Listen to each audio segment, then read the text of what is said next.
From luscious forests in the Zambezi to grainy sand dunes in the coast, Namibia is known for its contrasting landscapes of beauty, which is why we bring you Tourismus Namibia, a show that aims to explore the beauty of our country as well as relevant trending tourism topics. My name is Jemima Ndebele, and I'll be your host as we dive right into interesting tourism topics that are trending. Let's head right into topics after a quick trip to the marketplace. Welcome to Namibia, where adventure meets tranquility. With Enjoy, you have access to a wide range of accommodations to suit every traveler's taste and budget. Experience the finest dining and hospitality Namibia has to offer. Booking your dream accommodation is just a few clicks away with Enjoy. Join thousands of happy travelers who have trusted Enjoy for their Namibian getaway. Your gateway to unforgettable Namibian adventures.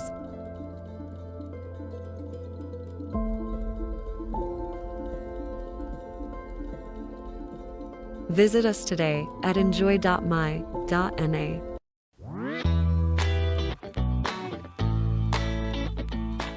First up, we will be taking a look at the occupancy rates as accommodation establishments in Namibia recorded an overall occupancy rate of 47.3% in June, 3% lower than during the same period last year and 4% lower than in June 2019, the pre-COVID period. The year 2019 is considered the last pre-pandemic year for tourism, with the CEO of the Hospitality Association of Namibia, Han Gita-Paitold, noting that June has traditionally been quiet for tourism in Namibia before the onset of the high season in July. She said that it may be a mere coincidence following Namibia's announcement at the end of May this year of a more stringent visa regime affecting all of the country's key source markets as of next year. Paitold said it is still premature to comment on the effect of the new visa regulations and what the effect will likely be on the country's tourism sector. However, there is no denying the concerns the industry has. These include information on the new visa system, the full process, and whether multi-entry visas will be provided, as well as whether a special dispensation is being prepared for day visitors. She said with the added threat of sharp price increases on long-haul flights in Europe due to added climate levies and taxes, the Namibian tourism industry faces some serious challenges in the months to come. Namibia has decided to require visas for nationals from 33 countries who will qualify for visas upon arrival by paying the prescribed fees and meeting the entry requirements for Namibia. The fee has been set at 1,600 Namibian dollars per applicant, with the new visa regulations to be implemented on the 1st of April 2025. Paitold said it is, however, encouraging to see that accommodation numbers for the first half of the year exceeded those of last year by nearly 5% at 43.3% and even outperformed those of 2019 when the occupancy was 40.4%. That is quite an interesting take there, and we look forward to seeing how the industry progresses in light of the new visa regulation requirements. But moving on, we have some interesting news as Zimbabwe, Mozambique, and Zambia have signed a historic memorandum of agreement to establish the Zimosa Transfrontier Conservation Area. Spanning over 39,000 square kilometers, the Zimosa Transfrontier Conservation Area aims to promote biodiversity conservation, sustainable resource management, and economic development. This initiative fosters collaboration among member states to protect shared wildlife resources. Zimbabwe will coordinate the Transfrontier Conservation Area for the first 2 years, followed by Mozambique and Zambia in rotation. That certainly is some exciting developments there in terms of tourism happening in the northern part. And now, next up, we will be taking a look at tourism discussions as the Namibia Tourism Board and the Tourism Ministry joint panel discussions held this week at the 67th meeting of the UN Tourism Regional Commission for Africa and the second UN Tourism Regional Conference on Brand Africa, themed Promoting Africa to Unlock Tourism Investments and the Sector's Growth Potential, which took place in Livingstone, Zambia. Representing NTB, its acting CEO, Boni Bidzo, shared Namibia's perspective on the importance of branding Africa as a tourist destination and exploring ways to increase investment in the tourism sector. Next up, we will be exploring these beautiful landscapes in destinations where we visit the village garden as well as Desert Deli and Gifts. Do stay tuned.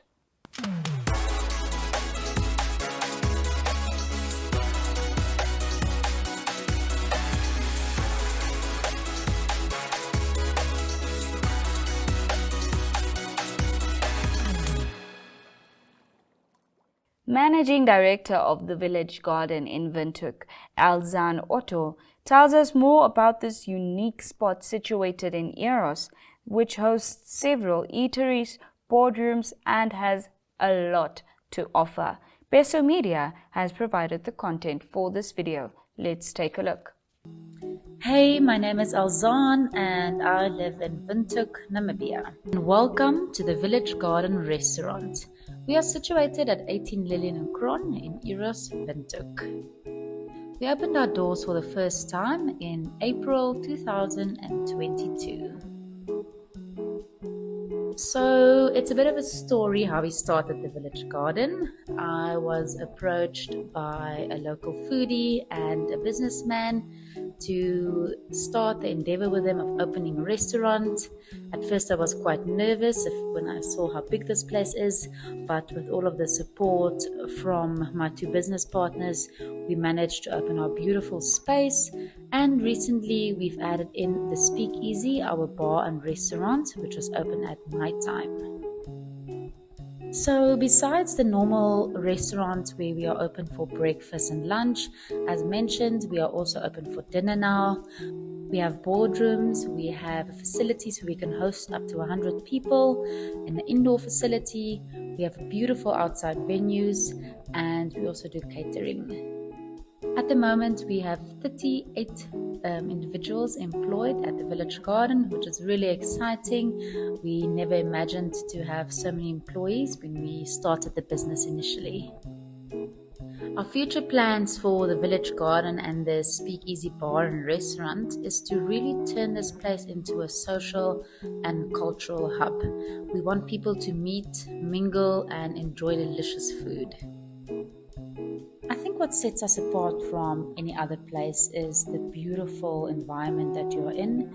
You are sitting underneath lush trees next to a koi pond, and I think it's just a real tranquil experience. And then of course, I think that really helps is that we train our team regularly and try and improve on a daily basis. Anything else that I would still like to add? So we have the Good Food Market, which is a food market that we host here once a month on a Friday night. And if you've not been to one of them, do make a turn. We have different food stalls, live entertainment, and just overall a really nice vibe.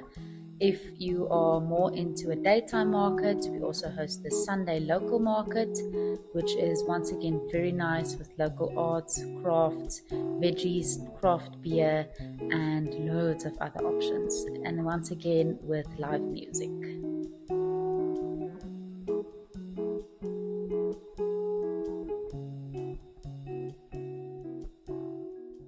Certainly is worth a visit if you are looking to unwind and be surrounded in a serene yet pristine environment. Next up, we will be taking a look at the Desert Deli and Gifts as well as what they have to offer. Now, this amazing place is situated in Luderitz and offers tantalizing meals and freshly baked cakes as well as a booking service for all excursions in and around the town of Luderitz.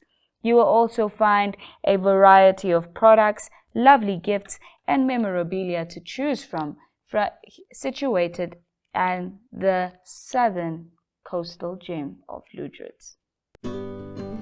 Desert Deli Gifts, nestled in the charming coastal town of Luderitz, is a delightful haven for both locals and visitors. This unique establishment offers a perfect blend of culinary delights and eclectic gifts, making it a must-visit destination for anyone exploring the area.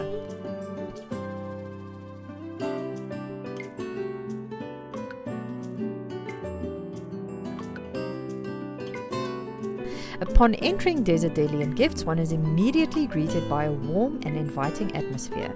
The gift section features an extensive selection of unique and locally crafted gifts, showcasing a wide range of items from handmade jewelry and artisanal crafts to Namibian-themed souvenirs and artworks.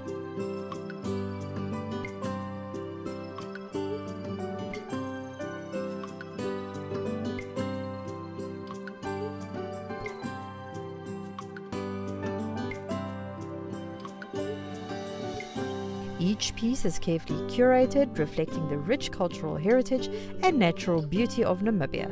This makes it an ideal place to find a special memento or a thoughtful gift for a loved one.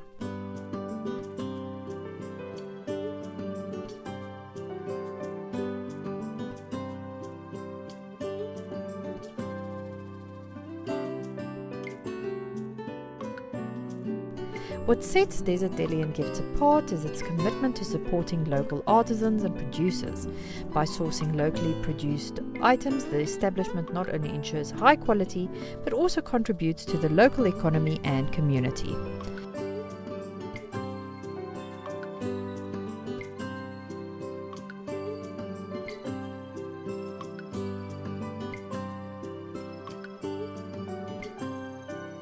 This ethos of sustainability and community support is evident in every aspect of the business, from the friendly and knowledgeable staff to the thoughtfully designed interior that celebrates the unique spirit of Luderitz.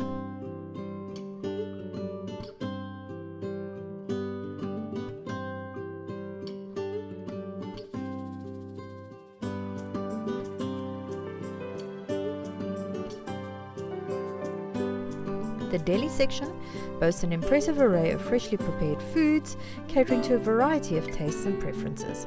From hearty sandwiches and gourmet salads to delectable pastries and desserts, the menu is crafted with the finest local ingredients, ensuring a fresh and flavorful experience. The deli is particularly known for its specialty coffee, brewed to perfection, which pairs wonderfully with the homemade treats on offer. Desert Deli Gifts is more than just a place to eat or shop. It's a celebration of Namibian culture and hospitality. And with that being said, let's head right into our To The Point segment, where we learn more about spatial monitoring and reporting. Entries are now open for the Republican Bridal Couple of the Year competition. Couples married between 1 March and 31 May 2024 have until 31 July of this year to enter the first round of the Republican Bridal Couple of the Year competition. One of the top 10 couples will be chosen from this pool to participate in the final, taking place in May 2025. To better your chance of reaching the final, enter now. To enter, simply WhatsApp #Bridal2025 to 085 785 6231 and follow the on-screen instructions, or scan this QR code.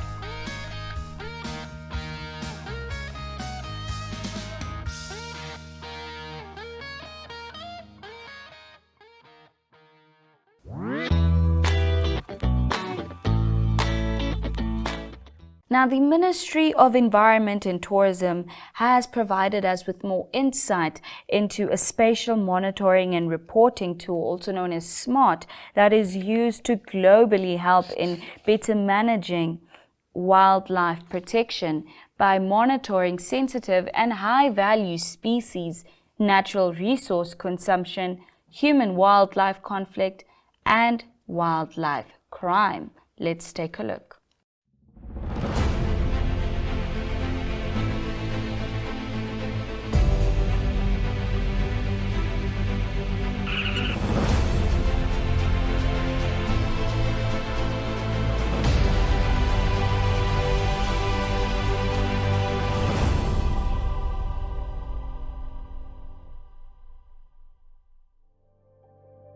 Namibia is a land of breathtaking horizons, exquisite natural wonders, a unique variety of wildlife and cultural diversity. With the protection of the environment enshrined into the Constitution, today wildlife populations have been restored and local communities are able to generate sustainable income from natural resources.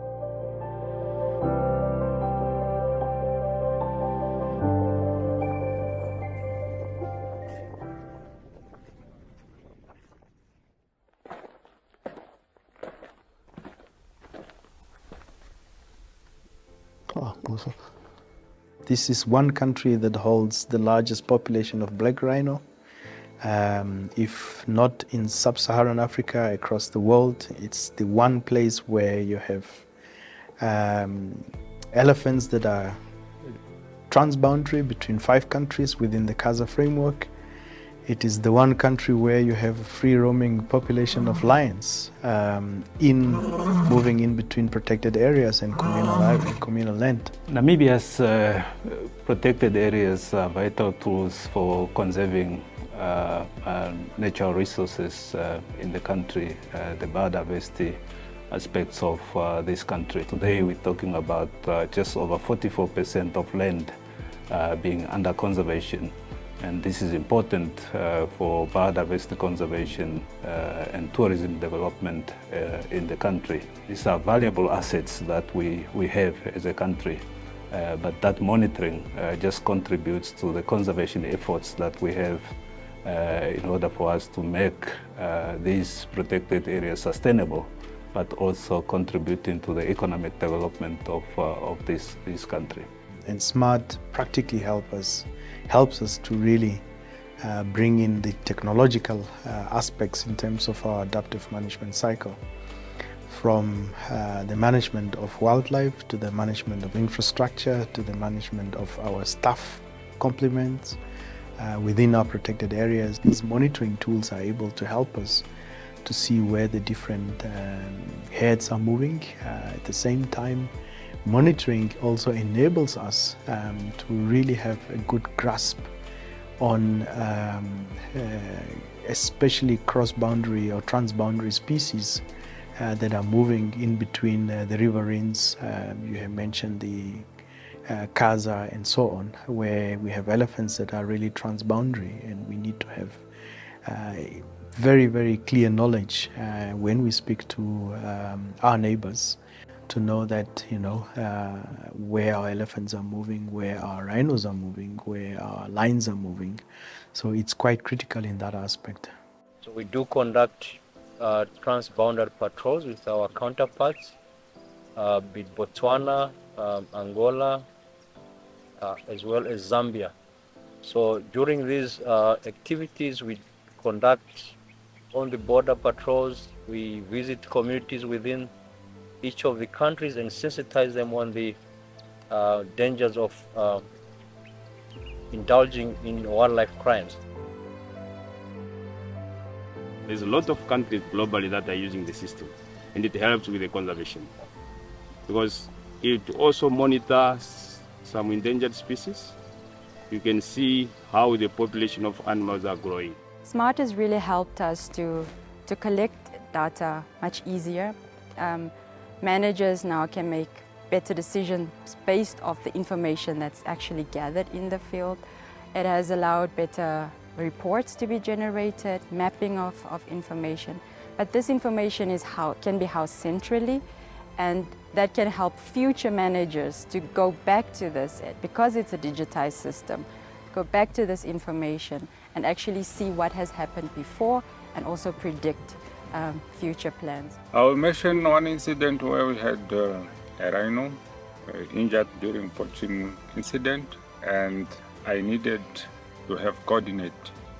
After some times, we need to record each poaching incident or each cases, death of rhino, we need to have those coordinates. But after, I will say, a year, I went back to my device or to my tough book, and I went to get those coordinates. I got them from the tough book after a year. As a Chief Warden for Human-Wildlife Conflict in this ministry, we have also decided to implement SMART, especially on the human-wildlife conflict aspect, so that we have our people on the ground investigating and collecting data using SMART, which immediately, comes to us who are sitting in Windhoek and do this processing.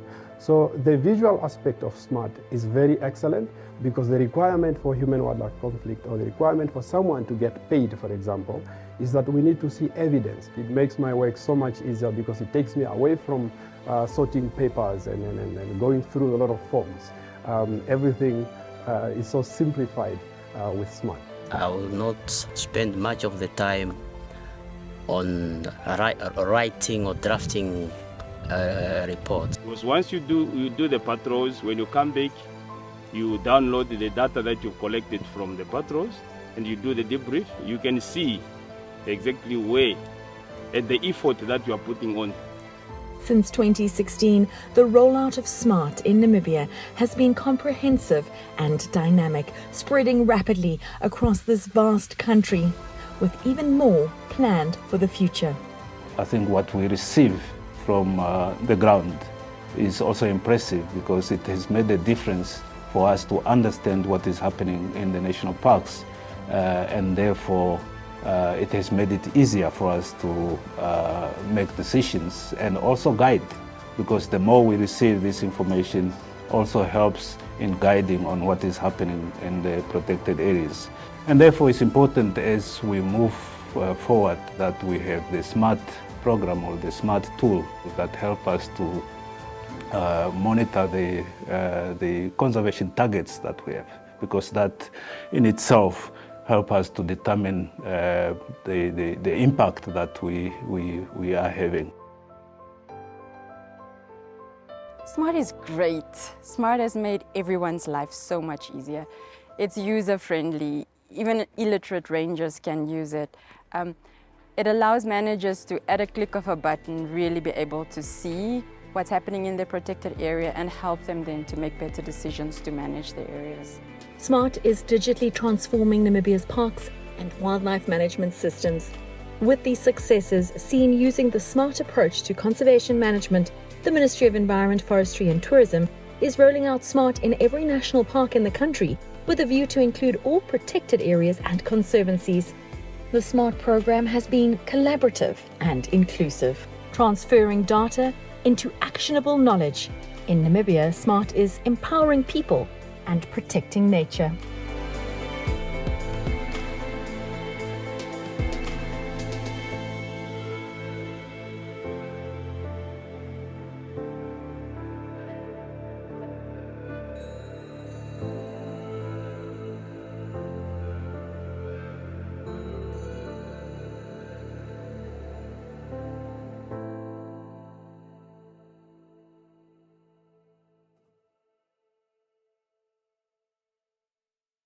That was quite insightful. And with that, we have come to the end of yet another informative yet fun edition of your favorite tourism broadcast. That is, of course, Tourismus Namibia, where we took a look at the top trending tourism stories and trends in accommodation, not forgetting that we visited the village and Desert Deli in our destination segment and took a point. And to the point, we took a look at the monitoring tools used to aid in monitoring high-value species and natural resource consumption. But until next week, be sure to join us again, same time, same place. From me, Jemima Ndebele, it is goodbye.